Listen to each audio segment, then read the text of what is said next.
I looked round and my woman was out. Hey, Liley, Liley, Lord. Well, the hardest thing in this world today. Hey, Liley, Liley, Lord. Keep them round and men away. Hey, Liley, Liley, Lord. Hey, Liley, Liley, Liley.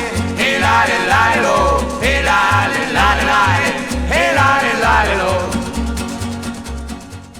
So here I am with my selection of fabulous vinyl from Sounds That Swing, and these lovely old vinyl racks here. Really enjoyed having a look through them, and it's a heavy kind of rockabilly type shop, from the music from the 50s from America. Every single artist here has a quiff. If you just look around at the sleeves, there's very few people who don't have a fabulous pompadour on their head. So we're going to start off with Skiffle. Where else would we start off? And there's the quiffed up Vipers, the Vipers Skiffle group. The Vipers were a English skiffle group from Soho, were formed in 1956, and they're significant in that, unlike Lonnie Donegan or Chas McDavitt or Johnny Duncan, they didn't evolve out of a trad jazz band. These guys went straight to skiffle. They were inspired by Lonnie Donegan to pick up there's the guitars,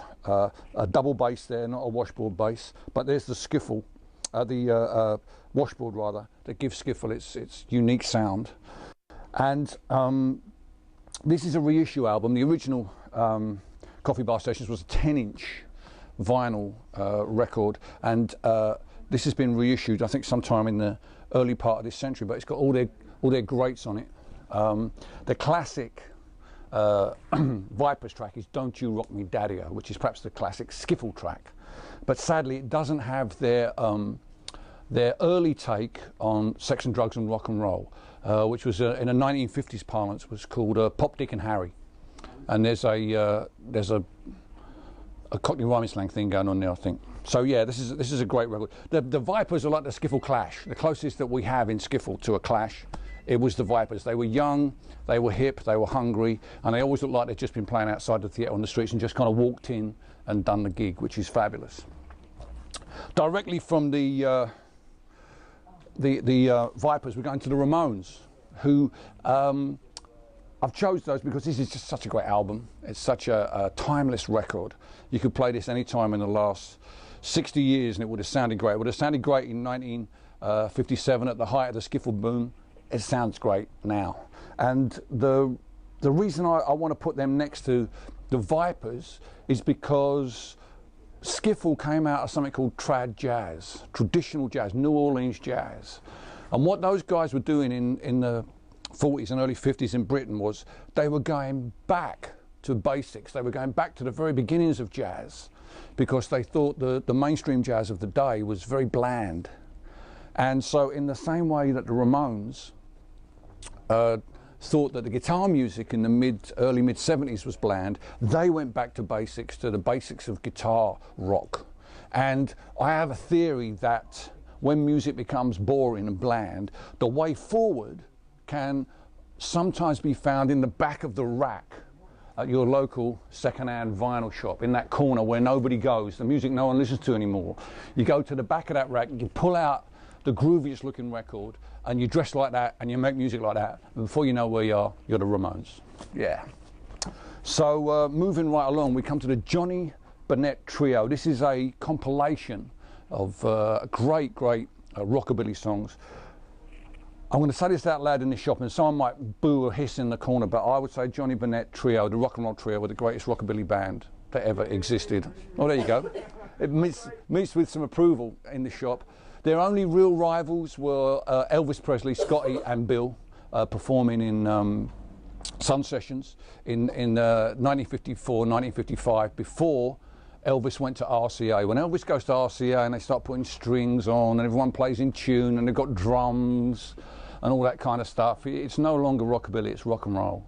And rockabilly in its purest form has to be no drums, no piano, no messing around, just two guitars, two electric guitars in their case, and a bass, a double bass. When Lonnie Donegan toured America in 1955, he was on in 1956, he was on a big rock and roll tour with people like Chuck Berry and Louvin Brothers and the Johnny Burnette Trio. And Donegan just had an acoustic guitar, and they were doing like 5 shows a day, and he played 2 songs. He played Rock Island Line, and he played Lost John, his current single, and he had to play it with the pit orchestra, so old guys with strings and a drum and everything, and it, you know, it was dreadful because Donegan had this propensity to get faster and faster and faster as he played. That was his shtick. So when they got to Detroit, Johnny Burnette said, listen man, we'd like to, why don't we come out and back you up instead of these old guys? Why don't we play with you, because we really dig what you're doing? And Donegan, being Lonnie Donegan, says, oh, I couldn't afford that. And Johnny Burnette says, no, it's not about the money, man, it's about the music. So for a few weeks on tour, the greatest rockabilly band of all time backed the king of skiffle live on stage. Sadly, there's no record of it, but it says something that skiffle was able to meet rockabilly on equal terms, because I think if there's one music in the United States of America that was similar to some degree, the most similar out of all American music at the time to skiffle, it was rockabilly. So yeah, the Johnny Burnette trio, great rockabilly, really king rockabilly. This is the Louvin Brothers, the great gospel singing of the Louvin Brothers. Now the Louvin Brothers are a kind of I suppose you would call them hillbilly vocal duet. They are really brothers. They're Loudermilk brothers. This is Charlie, this is Ira. And they sang, they had that kind of sibling harmony thing that went on in the Everly Brothers. Or today you can hear it on a band like First Aid Kit. The fact that they're sisters allows them not just to sing in harmony, but to kind of almost lock in and to each other's phrasing. And the Louvins had that. They were the great country harmony group, and they were a little bit punk rock. Ira here, if his mandolin wouldn't stay in tune, he would smash it on the stage in a kind of Pete Townsend rage. He was famous for doing that. And they made a lot of records that were gospel. They made some country records. They made a great album, if you can find it, called Tragic Songs from Life, which is all these sort of murder ballad folk songs like Knoxville Girl and the Mary of the Wild Moor, which was a great one with Chet Atkins playing guitar. But this is from their gospel period, so it's got tracks on it like Satan is Real.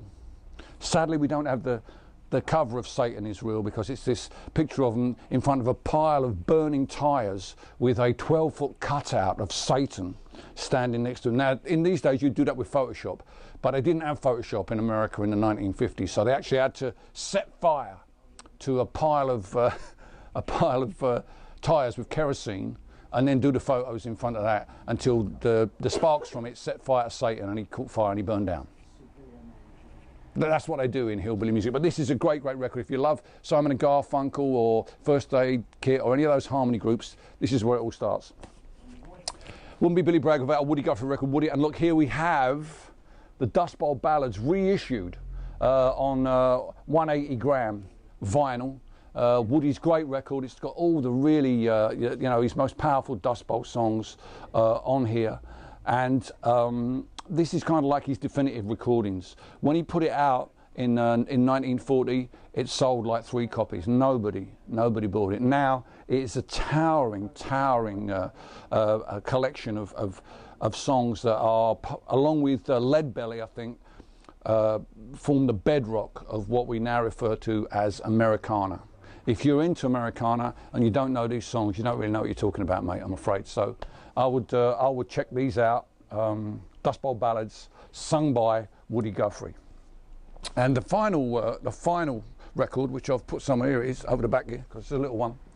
This is Vince Taylor and his Playboys, Brand New Cadillac. Now, you might know that from The Clash recorded Brand New Cadillac, but Vince was an American rock and roller who came to London in the 1950s, around the time of skiffle, and came to the Two Eyes Coffee Bar in Soho and wowed everybody with his fabulous quiff and his leather trousers and his slightly goofy dancing. And then it transpired he wasn't actually from America at all. He was from, I think he was from somewhere like Merton or one of the suburbs of London. It was all a big put on. So he was embarrassed and disgraced, so he went somewhere where people with a quiff and leather trousers are always taken seriously, France. And he was massive in France. So you've just seen recently the funeral of Johnny Hallyday. Well, had Vince lived long enough, sadly he didn't, he would have had that kind of similar kind of send-off. So I put him in here because he's the connection between Skiffle and the Clash. There's always one.